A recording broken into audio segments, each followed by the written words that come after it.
Rosita d'Estival entend obtenir réparation. Il y a quelques mois, en remontant son arbre généalogique, elle découvre l'acte d'affranchissement de son arrière-grand-père guadeloupéen. Aujourd'hui, et pour la première fois en France, Rosita d'Estival assigne l'État français pour crimes contre l'humanité, mais aussi pour les préjudices qu'elle estime encore subir.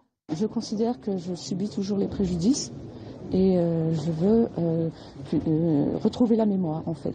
Je veux que la société tout entière retrouve la mémoire et prenne conscience que les descendants d'esclaves vivent une véritable injustice, un déni de citoyenneté. Pour son avocat, la réparation est un droit auquel les esclaves auraient pu prétendre à l'époque. À charge pour les descendants de le faire reconnaître.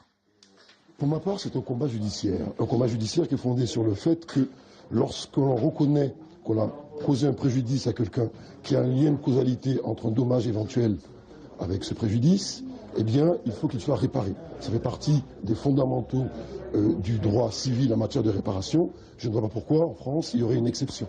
En octobre, le gouvernement avait annoncé réfléchir à une façon de réparer symboliquement ou financièrement l'esclavage.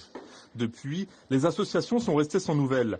Le CRAN, avec d'autres groupes de tous les départements d'outre-mer, a donc décidé de soutenir Rosita d'Estival. C'est un principe juridique de base. Tout crime appelle réparation. Et si on est contre la réparation, ça veut peut-être dire qu'il n'y a pas eu crime.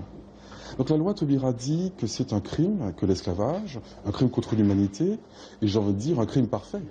Puisque ceux qui ont été indemnisés, en fait, ce sont les auteurs du crime en 1848. Donc nous disons, ce n'est pas normal, il faut que ce soit les esclaves ou leurs descendants qui soient réparés et non pas les auteurs du crime. La justice française se prononcera bientôt sur la recevabilité de cette plainte.